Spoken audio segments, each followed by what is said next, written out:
me now. All you fellas, gather around me and let me give you some good advice. What I'm gonna ask you now. You'd better think about it twice. Why you lying, cheating on your woman? There is something you've never even thought of. Now tell me who's making love to your old lady. Matt here from Aroundsquare. It's June 2026.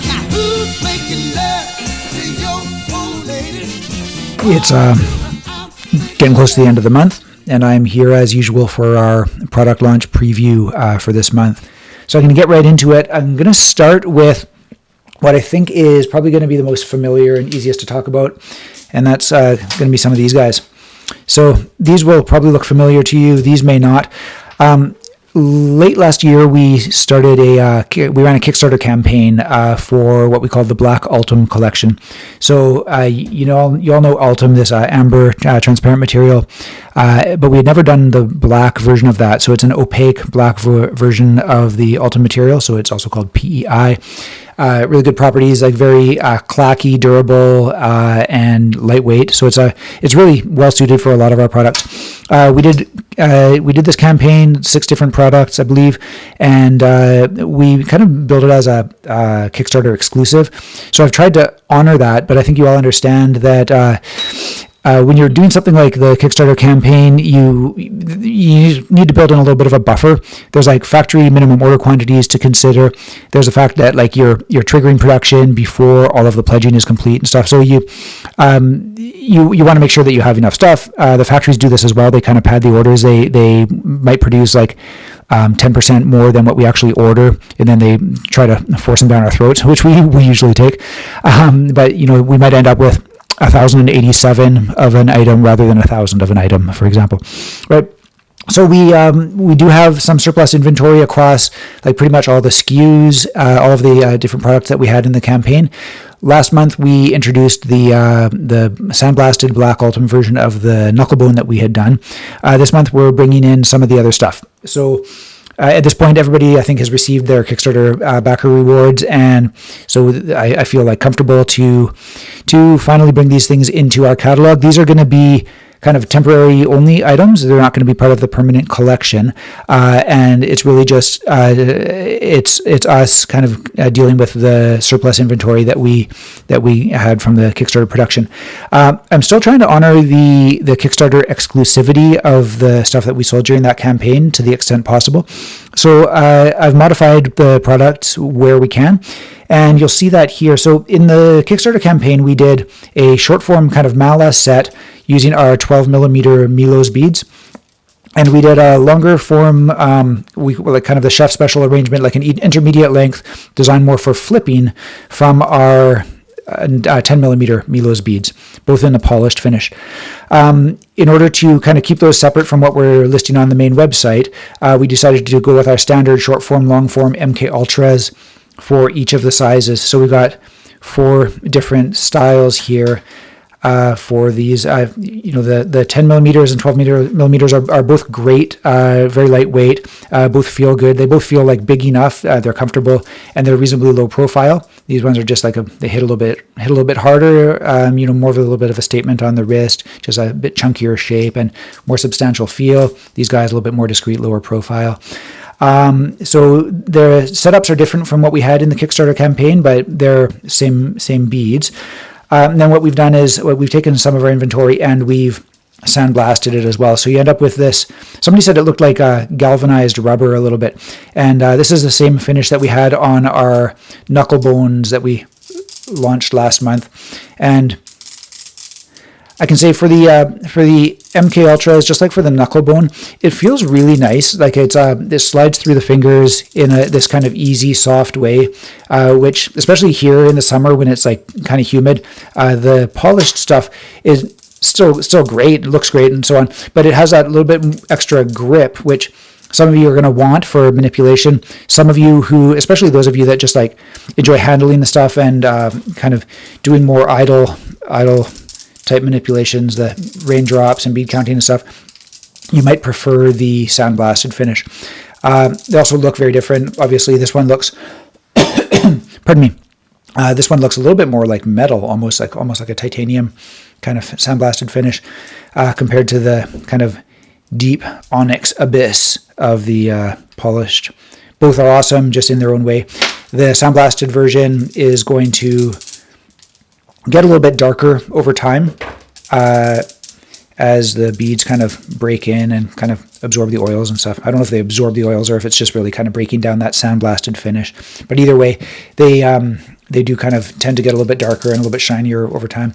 And the long forms, because these are 12 millimeter, they have the 10 millimeter tassels on the end in both finishes. All right. So that is the MK Ultras. And since we are doing these, we figured it was a good time to restock their siblings, the Amber Altum. And again, we've got short form, long form. And we've got here a machine finish instead of sandblasted. But it's kind of similar distinction. It's just like the machine finish on the Amber has a little bit less of a cloudy appearance than a amber sandblasted finish, and so it lets the light in a little bit more, which I think this is maybe the way to go on the Amber. I'm not sure. I'm always kind of playing around with what my preferences are. Okay, but at any rate, we've got the polished version. Polished version here. You can see just a little bit shinier, and here slightly softer feeling, a little bit less transparency due to the surface on the machine finish version. Okay, and in this case, we only have the 10 millimeter beads, no 12 millimeters, but we got short form and long form, polished and machine finish. All right. So this is our MK Ultras in Ultum material. Now we've got a couple of other Ultum items from that carryover from our Kickstarter campaign. I'm going to move to these guys next. So here we have the sandblasted Jamaica Chetki and the polished Jamaica Chetki. Both like absolutely like delightful to play, like really, really nice. This is my own set that I claimed during the Kickstarter campaign itself to promote the items. And this is like got to be my favorite set of Chetki. Just the material feels and plays so good. The Jamaica design, I just really like it. I enjoy it for bead counting as well as flipping. But the material is just like lightweight, super clacky, feels really good. Just really enjoy these guys. So I've been playing the heck out of them as well as the Amber Ultum version that we launched last month. So these guys are great. Do you need to have another set of polymer-based Jamaica Chetki if you already own like an acrylic version and an amber version? I don't know. It depends on you. But the black Ultum version is like pretty killer. And for myself and my own preferences, I do kind of say like for flipping the Chetki around, I do generally prefer the extra little bit of grip that you get from a polished finish. Whereas again, for my own preferences, I kind of favor I like this finish on the sandblasted Ultras. Just it kind of slides through the fingers really nicely if I'm doing a lot of raindrops. Whereas this one here, you can like kind of do raindrops, but I'm mainly flipping them, and that extra little bit of grip when you're flipping your Chetki, helping to keep them from flying out of the fingers, is in a lot of I don't know, for me anyways. Like I tend to prefer these guys, but no knocks on this set. Like I just like low-key want to steal a set of these for myself as well, just because the finish feels really, really nice. And to be honest, like the difference in the amount of grip isn't super discernible. And for certain tricks, like if you're flipping them like this, the grip is actually a little bit of a hindrance, right? Because if you don't want too much friction when it's sliding between the fingers. So there's pros and cons to each. So I'd say like whatever your heart tells you to go for, like it's probably going to be your favorite set. Right? So yeah, both are stunners. Okay. All right, so that's the Chetki from that campaign. Then we've got also the doubloon Deadeye. So this is the chunkier version of our Deadeye coin.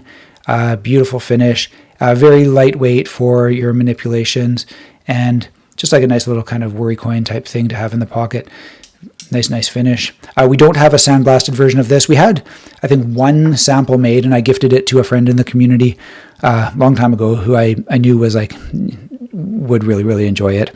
And sometimes I'll do that sort of thing when I have just a single piece of something that I'm not going to sell. I'll just show a little bit of love and appreciation, because you guys are awesome. You make this business possible. I really appreciate you all.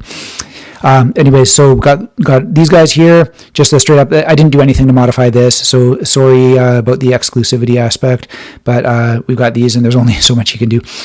The reason we didn't sandblast these versions was, at the time we basically undershot on our initial order. We didn't have enough to do like a batch of the sandblasting, like enough of a surplus to do a batch of the sandblasting. We needed most of what we had ordered to directly fill the backers for the Kickstarter campaign. So that's why I can't remember how many of these we have, but it's not a ton. And so we're just going to sell them straight up as they are. All right. All right, and then the last item from our campaign is going to be these guys right here. These are the large mangas Beglary. And if you're not familiar, this Beglary design it's one of our largest beads that we sell, and it was purpose-built for lightweight materials. I wanted something that was a single bead where you didn't need to have like a weighted insert or any kind of a core to them. So you could just have a nice clean design, but it would still work well with wood, with acrylic, and with Ultum. So cooked up this design, and we've ended up doing it in like probably close to a dozen different variants, or maybe more at this point, between acrylic and the different woods and different colors of Delrin and so on. And of course, Ultum. So we've got the amber Ultum ones that we've sold already, and now we're adding the black Ultum. Similar to the Deadeye here, we didn't mix it up too much. Like there's only, there's no way to kind of modify the composition of a set of these, but we did decide, and in this case we had the numbers available, to do a sandblasted version as well.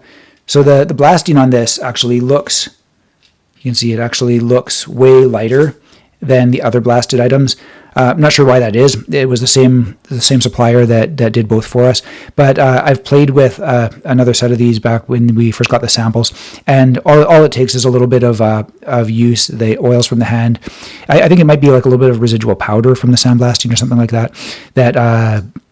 That kind of makes them look all white. But basically, when you start playing with them, they immediately start darkening up, and you'll end up with like a nice matchy match between the different things. It's the same material stock, same supplier, same feel to the finish and everything. So just a matter of time. Okay, so all of these are great. Again, like a little bit more grip on the polished ones, a little bit more of a kind of a soft velvety feel on the sandblasted ones. Okay, now I'm going to slide all of the Ultum stuff out of the way here to make space for the next little group of items. And I think I'm going to go for these guys here. So I'm going to add to this pile the set that I've got on my wrist right now. And these are a new bead design that I don't think we sold anything in this bead design, but it's going to look a little bit familiar to those of you who have been following along, because we had a couple of years ago we did a run of what we called the micro barrels, and it was basically a smaller version of this same bead. So it's got a slightly convex shape at the top and bottom, I guess all the way around, and then like a nice rounding on the edge, right? So you have that like little bit of raised portion, the elevation in the middle to grip onto the bead, and no hot spot as you're counting through the beads. So it's a really nice bead design for bead counting, and it looks really sharp as well. So we've got these in Tagua nut and Kuka. Okay, so these are two of the new materials that we've introduced recently. We have some coming in Yakhorn as well, but they're not available yet. But basically, these new materials are, I think, going forward, it's going to be a set of natural materials that we make really good use out of. They've held up really, really well to all of the testing, and I think for our product range, they're terrific. Not only that, but they're a little bit more versatile than some of the other materials that we've used in the past. So it allows you to do things like making a guru bead out of them without a lot of concern about the durability and the size and so on, because certain natural materials, like there's only certain thicknesses available if you're talking seed material and whatnot, but these are really like pretty ideal. So I'm super stoked to have identified these materials, found them, sourced them, and now we're making them. We introduced the MK Ultra's version in the Nianqi shape a little while back, 2 months ago, I think, as a unknown product. And then we brought them in like as a kind of proper release last month. They sold out. I need to let you guys know I kind of, when I was pricing them, frankly, I underpriced them.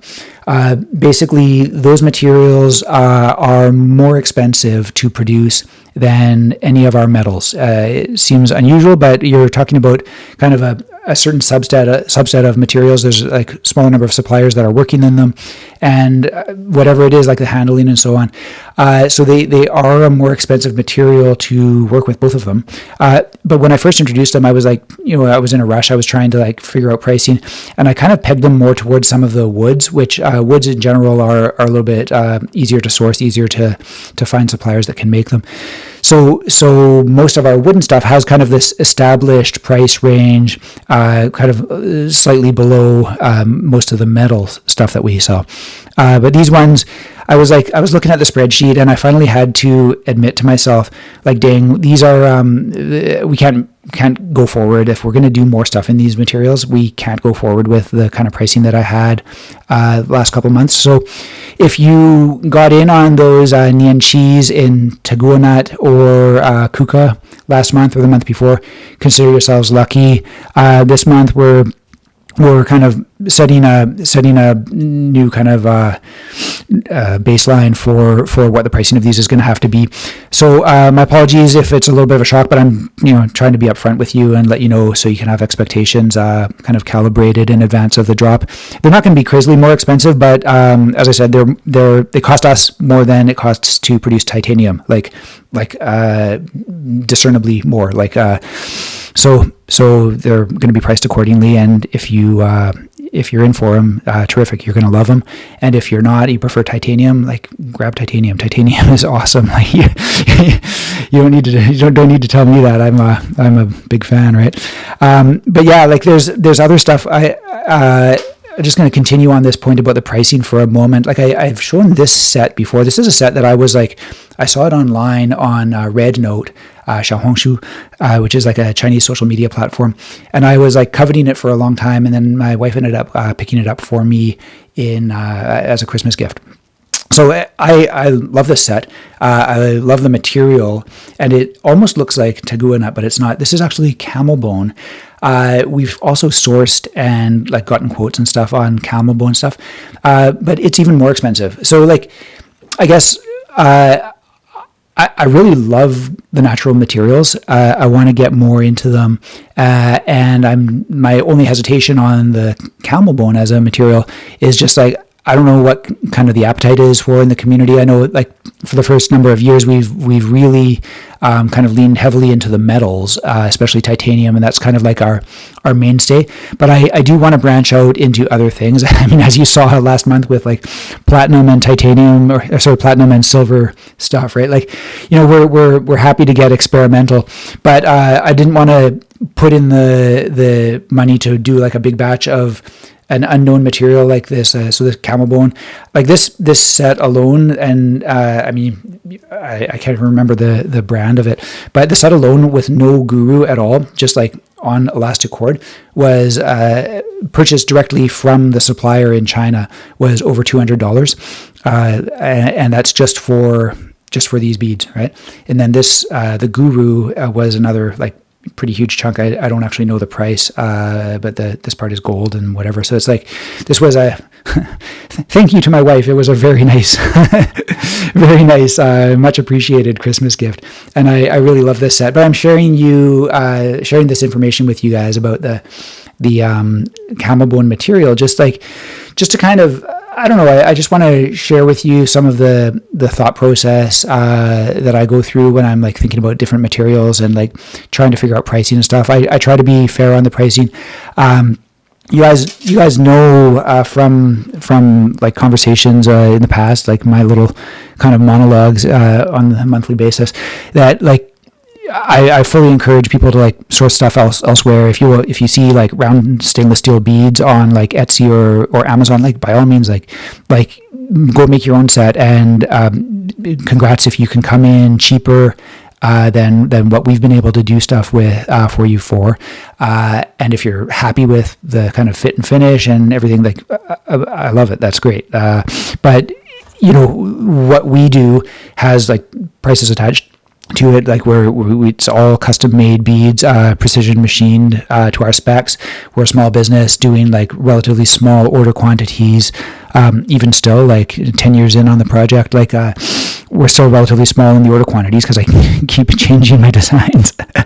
But anyways, like I try to be like fair and kind of as aggressive as I can in like pricing stuff low, but we've got costs and we need to run our business and so on. So like our prices are what they are, and hopefully you guys love your stuff and you're never disappointed with what you get. And you know, both like product wise, fit and finish, reliability, durability, customer service, all the rest of that. Like we do our best, and there's been like little growing pains here and there, but I think for the most part we've tried to, you know, we make a point of trying to exceed expectations, not just meet them. So you know, your feedback is always welcome.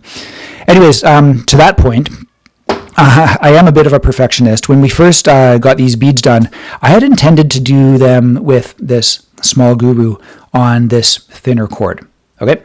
Now the small guru is a small version of our main guru beads that we've been selling for the past little while, but it's just sized down. And I just wanted something that was a little bit less chunky so that when you're wearing it on your wrist, it's like, you know, you have that option of something that's a little bit more kind of a, you know, is size appropriate. Like you can see this one here, it's relatively small, right? Compared to like this chunky boy, which is, I love the aesthetic of this, but you don't always want something that chunky hanging off your wrist. So I had intended to use the small gurus with these beads, and the first production batch that we did had the a 2.5 millimeter bore. Okay.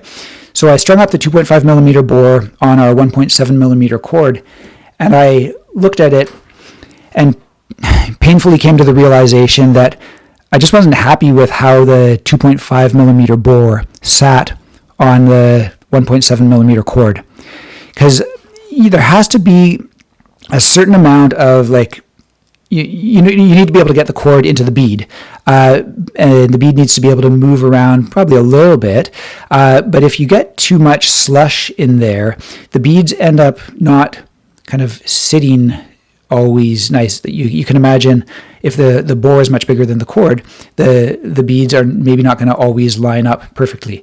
And that was just like, it was just bugging me.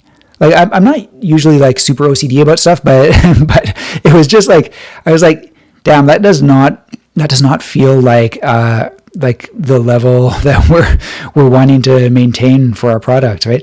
And so we went back and we did another production run with a 2 millimeter bore. All right. So what we've ended up with is double the number of options, basically. So now we have our original production run, which I love, on the 2 millimeter cord. We sized up, put it on the 2 millimeter Kevlar cord, did it with one of our 20 millimeter beads, and this is the look, and I freaking love it. You know, honestly, each of these children is my favorite child. Like they're so awesome, if I do say so myself. And here's the Taguanut version. So this is, of course, Kuka, very durable. Both of these really durable, and I just love these materials. They're so dope. Anyways, this is the 2.5 millimeter bore on 2 millimeter Kevlar cord, and it works with our standard 20 millimeter beads and our standard guru as well. We've strung these all up on our 20 millimeter beads with the stupa and tied them off. And this is the set for these babies. And then we've got also the sized down bore. So this is a 2 millimeter bore on 1.7 millimeter Kevlar cord. And in this case, we've got Kuka with a yak horn stupa. How awesome is that, eh? Okay. I decided initially that I didn't want to get the guru bead, the small guru bead made from the kuka instead. Like I was trying to envision what these sets would look like when I was placing the order. I decided that I was really going to like the darker yak horn small guru with the kuka beads, and I do love it. So I'm actually not even sure if it's possible to do the small guru from a matching kuka material. It may be that's just too big for the material itself, but we have it available in yak horn, which hopefully the focus comes through and you can see that pretty clearly. Okay. So that's that one. And then the second one is this one here. And in the case of Taguanat, we did do the exact match on the Stupa. So this is a fully vegan option for you, but I just love the white. It looks so clean. So this was like, obviously took inspiration from this. I love this set so much. And this is just kind of a more round square version of that. Basically thicker, more durable cord. And it's our own in-house bead design. All right, so there you are, guys. This one I actually you can see for my own set, I have to squeeze my hand in there a little bit, but I took 2 beads off of it just to make it small enough so that it's like really out of the way. I quite like that. In the past I've mentioned like I also quite enjoy having the sets that are bigger, so because I could just kind of like play with them and throw them on my wrist, take them off easily. This one is one that I actually kind of just decided I wanted to wear it more. Like oftentimes I'll carry a set of mala and I'll just have them in my pocket for the most part. But this one, I like the look of it so much that I decided I just wanted to wear it all the time. And I do still take it off and use the beads in a variety of ways through the day, but just rather than putting it into my pocket, this one I will invariably just put it back on my wrist. So this has become one of my EDC pieces. All right. So I've gone on a long time about these beads, but I do love them so. And thought it was worthwhile explaining a little bit about the materials and just like, also just like to explain about the reason for the what's going to seem like an apparent price bump in these. Now you guys know what the kind of the behind the scenes info is on that. Okay. Now, not to be outdone, I was just talking about how the pricing compares to titanium. We do actually have a titanium version. I don't have them in my hand yet. All I have is samples, and I've defaced the samples by throwing them in my tumbler because I wanted to see what the tumbled finish looks like. So this set, if you're in love with it, I'm sorry, it's not going to be available for you. But we do have these beads coming in with the polished finish.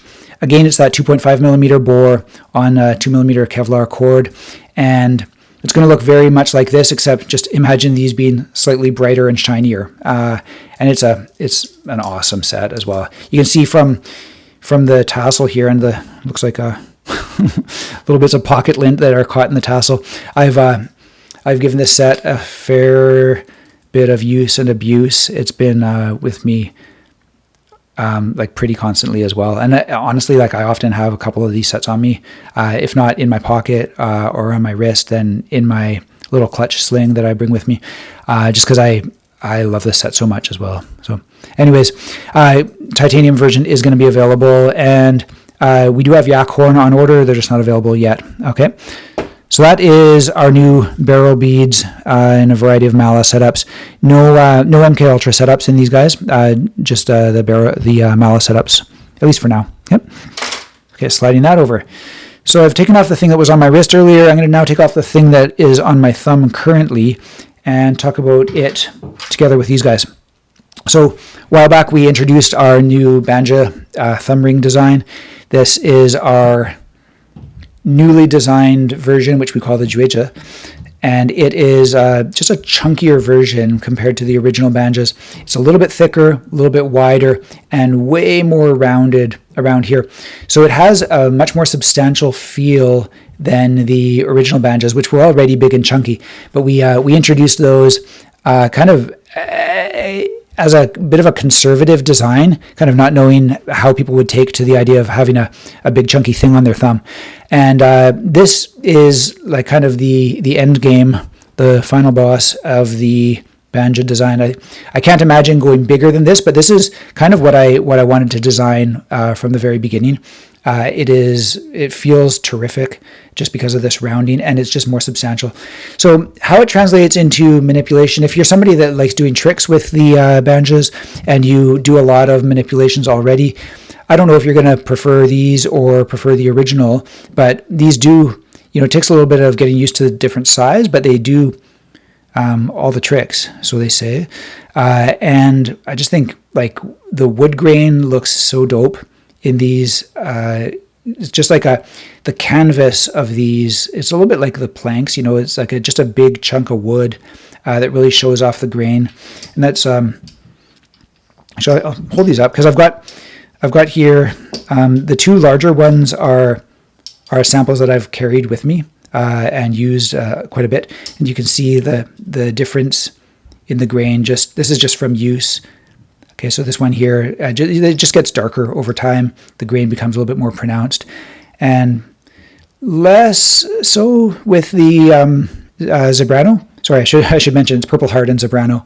But less so with the Zebrano, but you can see here that you get more texture in the grain and it does become darker, and the striations, I don't know if it's more contrast, it's like roughly the same contrast, but I guess some of the darks become darker, the lights become darker as well, but it's the grain just in general becomes a little bit more pronounced with use. So Zebrano and Purple Heart are a material that you're going to be seeing a fair bit in the next couple months. We got at least 2 other projects in the works, new stuff that I haven't revealed yet that we have coming in Zebrano and Purple Heart. So I think you guys are going to really like that new stuff. And if you want a matching banja at the intro price, then now's going to be the time to get on board. But yeah, I love these guys, and they're so lightweight, they just disappear into the pocket, and you don't feel the weight. And even on the hand, it's not like you're carrying a big chunk of weight on there. Okay. Sweet. Okay, that's the banjas. Now we got we've got a fair bit of ground left to cover, guys, so I'm going to keep going here. So next up is this incredible set of Beglary. So last month I talked a little bit about our friend Ruben Tapia and his company Chromium Beglary that he started like probably 8-ish years ago, which was so far ahead of its time in the world of Beglary. But that was like right when kind of modern Beglary was starting to take off and gain traction, and he came out with these like really bold, super innovative designs. And last month we introduced the first of his designs, which was the K-Pod chimes, and they sold out lickety-split. If you guys missed out, we are bringing them back. I don't think we're going to have the inventory, in time for this month's product launch. We did trigger the production order right away, but it just takes a little while for them to get the stuff all done and for us to approve the samples and then get it back in, right? But in the meantime, we've got the second release of his. So these are all like, we're just going through Ruben's old Chromium catalog, and we're re-releasing these just out of love, to make them available for the community because they're so dope. So this is what he called the Crow Cages, and they are kind of a lattice design. And check out the detailing. If you've seen the Chromium logo, it's this kind of gear shape, and you can see it on the bottom here too. So it's just like, the attention to detail shows his passion and his love for design, and these are just so innovative. In terms of how they feel and play, I would position them like kind of similar to our Grays Beglary from our old friend Ilya Indrolinas, rest in peace, my man. But yeah, that's the Grays are a like firm favorite of a lot of players, and I know that you guys are going to love the shape. It's very, very like ergonomic. It feels nice in the hand, like they slip into the fingers like that, and it's just very comfortable to play. And they kind of walk through the fingers very nimbly. It's like a very small bead design, and it's very lightweight because they're hollow, right? They're hollow and latticed. And so even the stainless steel version, so I've got the Thai version here. Stainless steel version is a little bit heavier, but not, it doesn't feel overweight at all. It feels like really, it's just a little bit heavier, but it's still very much in the sweet spot, basically. Okay. So that's it, the second release in our ongoing project to bring back the Chromium Beglary catalog to the community. So grab them while you can. Same deal. Our intention is to make these available to you guys, not to like have this kind of like phony scarcity garbage. So they are probably going to sell out, I'm guessing, because they're just they're expensive to produce. So we don't like do a whole bunch of them at once. But basically, our commitment is to like restock them once when and if they do sell out, because we want to make them available at least like for a decent amount of time for you guys, right? So yeah, the production costs on these are still, like, even in 2026, the production costs are still super high, especially in the titanium. So we got to price them quite high accordingly, But we're not getting anywhere near our normal margin on these. It's really just a project that we're doing out of love to make these beautiful designs available to the community. It's they're really not like the typical designs of our Aroundsquare stuff. That's part of why we love them, right? And it's why, rather than doing our own thing related to this, we wanted to collaborate with Ruben, who was really like a pioneer of this 3D printed additive manufacturing from metal process, at least in the Beglary world. So dope. And yeah, you guys are going to love these. All right. Okay, next up is this. What the heck is this? Wrong answers only. Go to town in the comments. No, it's not a barbell for somebody who has really big eyebrows and wants them pierced. It is something that we're calling the Bodie vault. So the idea is it's like a thin threaded rod. So this is all titanium, thin threaded rod. And the idea is it's a keeper for your Bodie beads. So a while back, we started this Bodie bead program where we ship one of these guys out in a little envelope. It's like a blind bag type thing. And we send one out with every order. We do, clearly there's people that don't watch our drop videos that are still buying stuff from us, because we do periodically get these emails from people saying, love the little bead that you sent. What is it for? And yeah, like I have done a very poor job of communicating what these beads are all about. For those of you who are like out there in the world, but not watching YouTube, not reading our newsletters or whatever, and just like stumbling onto our site and buying stuff, I love you. Thank you for doing that. And if you're seeing this now, like 6 years later or something, now you know what the beads are for. We do respond to those emails, by the way, but yeah, it's just it's interesting to see kind of how these programs evolve. Anyways, the idea is not like, to make something that money can't buy, and so you're placing all these orders to like amass a huge quantity of beads. Totally not the idea. The idea was really in the spirit of community. I wanted to do something that would kind of like help connect people, and my hope was that people would like connect up and trade materials, exchange them, or like sell them on the secondary market or whatever you want to do. But we have so many bead designs that you can buy. This is one that you can't, and it's just kind of a special little project that I hope adds a little bit of fun and a little bit of a little dash of spice to every order that you open from us, including, check these out. These are new materials. These are some acrylics that we just had done. So these are going to start appearing in bags, maybe not this month, but in the coming months for sure. Okay. So anyways, what is it? What do you do with it? Well, you're looking at what it is, and you're looking at what you do with it. It's just like you put your beads on there. You can rattle them around a little bit if you want. It's purposely designed so that it has a little bit of extra space in there so that they can rattle around. And it's just like, I don't really go in for the fidget stuff much, as much as like lots of people comment that our stuff is like fidgety or whatever. Totally not my philosophy and not my idea when I design stuff. And even this project here, I didn't design it as that at all. It was really just like, I thought it would be a pretty funky little piece of like almost like jewelry, like just a little accessory to have with you, just as a fun little thing, and you can put your favorite beads on them and like add it to part of your daily kit.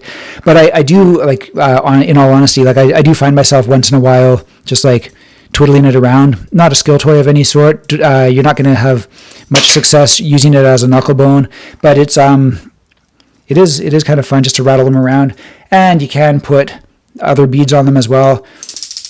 We're always looking for different ways to annoy people, and this will do the trick for sure. Do you need to be a little bit careful? Like if you're trying to gamify it and have lots of fun.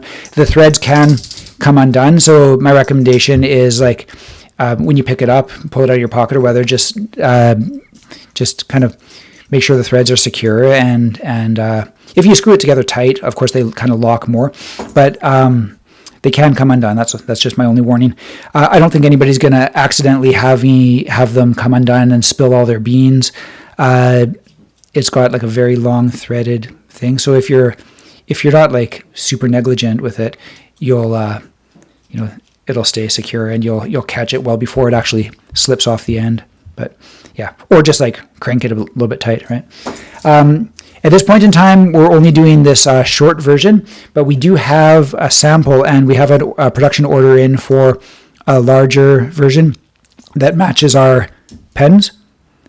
So if you're into that kind of matchy stuff, that will be available before too long.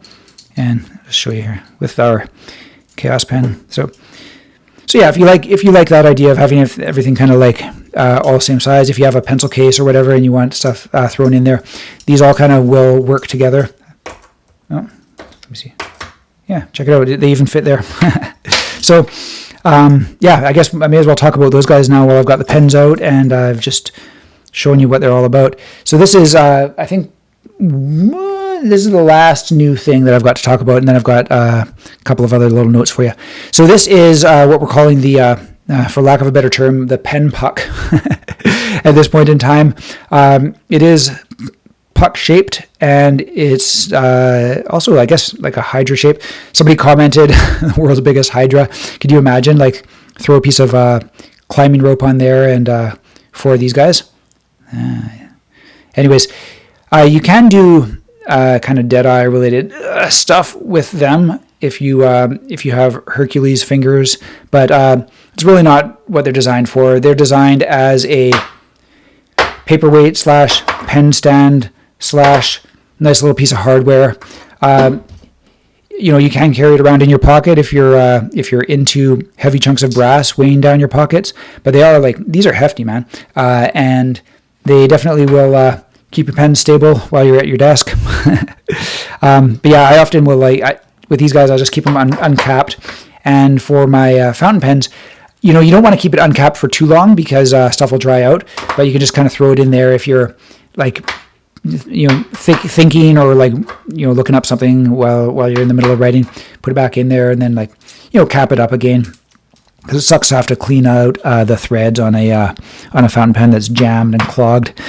But yeah, so the pen puck is going to be available as well, and we've been getting a little bit more into items to kind of set up your personal battle station at home or at work or whatever. And you guys know that I'm a fan of stationery products, and have been releasing a bunch of stationery stuff over the past couple years. Got our notebooks, our fountain pens, our Chaos pens. We got more stuff planned there. This month we are restocking our caltrops, which is just just a pen rest, unless your soul will make a skill toy video out of it. But yeah, the caltrops are these guys are coming back. We finally got the rest of our inventory from our initial order. So apologize that these sold out so quickly the last time. We are bringing them back in at launch price again this month. And we have a substantial amount of inventory, so you guys should be good this month. But yeah, these guys are just another a fun little piece of hardware. Similar kind of idea to just keep your stuff in place while you're at work, while you're at your desk. Well, I've got this particular pen in front of me. I'm going to show you another little teaser. This is just a little show of our commitment to the stationery lineup. Not even going to talk about this right now, but I'm very excited about it. The order is in, and I'll talk about it more when it's ready for launch. Okay. But yeah, we have actually a couple of other pen projects that are in the works right now, designs that are kind of in the final stages of refinement before they hit production. So kind of along the lines of what we did last month with our soft goods, y'all know that we put our clothing on sale for substantial, a lot of it was half price, just trying to clear out inventory to make space for new stuff like the denim that I'm wearing right now. So we're clearing out some of the old inventory of our stationery products as well. And so basically, like, a lot of our stationery is going to be, again, like probably half-ish price. And I'm kind of like, I'm always toying with like, what stuff do we want to be like part of our mainstay kind of permanent catalog, and what stuff do we want to like slowly retire, or just like have bring in like certain colors and then have it go away once it sells out, and then bring it, because I've realized like I love designing new stuff. I think you guys all like seeing the new stuff that comes out and trying it out. I don't want to commit to having, like, we have now over 1,500 SKUs on our website, including all of the variants and stuff. And it doesn't make sense for me to keep it all in stock all the time because I move on, right? And so what we're doing with the stationery stuff is I've decided, like, I'm fully committed to the kind of standard metals: brass, tie, stainless steel, and copper. So those ones we are going to be putting them on sale this month, just like to join the fun. But the polymer based ones, so the Delrin versions, the acrylic versions, the Ultum versions, I'm less committed to for the stationery products, and we're putting them on much cheaper. So it's going to be a steal of a deal for you guys if you want to grab some of them, or if you've been kind of looking at the fountain pens, but it's a little bit too expensive for you to want to jump in. Try them out. It's going to be a great deal, and we're going to sell them until they're gone. Probably keep them at sale price beyond this weekend, just to like clear out that old inventory to again make way for some of the new stuff that we got coming in, because I'm really excited about that. And then like just to join the fun, we're going to put our notebooks, our index cards and so on also on sale price. I don't talk enough about this stuff. I use it heavily, all of it, but I don't talk enough about it. So these guys here, the design of these is unconventional for a notebook, but the reason for this kind of long, thin design is like carryability, because bags tend not to be, if you want like a small bag, like our clutch sling is actually pretty typical for like a fanny pack or a sling type bag. You don't always have space in there for like an A5 notebook. Those tend to be a fair bit wider. So there's that aspect to it, but also like in this day and age, like a lot of people don't use paper for like pen and paper for long form writing anymore. But what it is really useful for is like lists of things, like brainstorming, to-do lists, like concept mapping and that sort of thing. And so like the vertical real estate tends to matter more than the horizontal real estate, right? So that's kind of the idea behind this, in addition to this being like, I think it's the same size as the some of the Midori, the Midori Traveler's Notebook. It's like the longer size. It's roughly, I think, comparable to that. So I got used to that back when I was a Midori user, and I found it really handy, especially for like my particular use case. If it works for you, great. The paper's good, the cover's good. It's got this like non-crack spine, where you can kind of crank it open. They're all stitched. You can kind of crank it open. It doesn't like brag about being lay flat, but it does lay flat pretty nicely. And yeah, these are like, I go through these like at least once a month. I'm cracking a new one because I'm a heavy user of paper. Okay. And then these little guys are designed to slip in the pocket, really as an alternative to to doing everything on our phones. It drives me nuts, like having to increasingly, honestly, like it's almost like an allergic reaction to like screen-based stuff. I love you for being here watching YouTube, but I hate I hate like trying to like learn stuff on YouTube or whatever. Like I just like I use screens enough for like stuff that I have to do on the screen in my daily life, that I really try to like not be on the screen for pretty much anything else that I can do. So like, yeah, there's a million like little like grocery list apps that you can have for your phone, but I carry one of these guys with me all the time. It's sized just the same size as your phone, so it's like an intentional reminder. You slide it in. It's like I should say your phone. I should say these are like size similar to the smaller sized iPhones. So like how that compares to like your particular phone, I don't know, but it should be, I think most phones are, if anything, are like a little bit bigger than that. And so this slides right in there, and then you reach your hand into your pocket, and it's like, oh yeah, there's this other thing here that I don't need to be like looking on my screen and then get sucked into like spending the next 20 minutes on Instagram or whatever. You pull it out, you got your list in there, and it's like, just like, I don't know, I find it personally just like very refreshing to be doing more stuff on paper. And so we got these guys in blank, and we got them in a grid format as well. I think there's 3 colors available right now. We don't have black anymore at the moment. We've got a green one and a bluish one. But yeah, this one's actually have the Tomoe River paper, which is this kind of like mythical, legendary paper from Japan. It's very thin, very fountain pen friendly, handles ink really well, just really nice to write on. And you can pack a lot of pages into a small notebook because that paper is just so damn good, right? And the smaller index cards, sized the same for the same reason. You go into the grocery store or whatever. I find index cards really handy. I usually have 4 or 5 of them out on my desk at any given time for like little lists or just like visual reminders for different things. And it's nice to have just a stack of them beside the desk that I can grab from.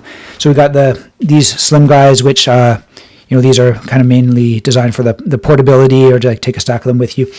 We got the bigger ones if you want to have something kind of a little bit more substantial or do some like diagramming or whatever on there. But I had good feedback from the community on these guys. I think a lot of you guys are similar to me in just kind of like more and more gravitating towards the analog world and just doing stuff a little bit more manually. It's just there's a different kind of feel and satisfaction that comes from doing that rather than just like spending your life interacting with a pane of glass, right?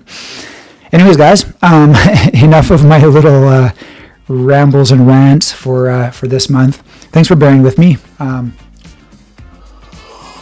Staying with me here, guys. It was a bit of a longer one. I wasn't trying to be like quick and efficient. I purposely let myself kind of digress a little bit here and there on this one, just because some of the stuff I really feel like it benefits from a little bit more explanation and whatever. And some of you are here for that. Some of you are not. You're just going to scrub through and power to you. That's I love you for using your time the way you want to use your time. I'm going to also do a fairly in-depth email newsletter that should be coming out, a couple days after this video gets posted. And yeah, the product launch for this month is going to be next Friday. I'm wanting to say it's the 26th, but I'm not. I'll have to check that. But yeah, 6 p.m. Pacific time over on our website if you've got the password from our newsletter. 7 p.m. open to public. And the Aroundsquare.io site is going to have, I think, pretty much everything except for the stationery product, including a small number of the Chromium beads. Those will be available over on the Aroundsquare.io site 12 hours later, so 6 a.m. Pacific time on the Saturday morning. And that's mainly there for people who either A, needed a second chance because they missed something that they really wanted to grab, or B, they live in a time zone where it was the middle of the night or just not convenient for them. So we've purposely kind of spaced it out for you guys. All right. So yeah, got a whole Dragon's Hoard for you this month, and I hope you guys are excited for some of it. All right. If you got any questions or something, let me know in the comments or hit me up online. I try to be available for that kind of thing to the extent that I can be. All right, guys. Much love. Thanks again, and talk later.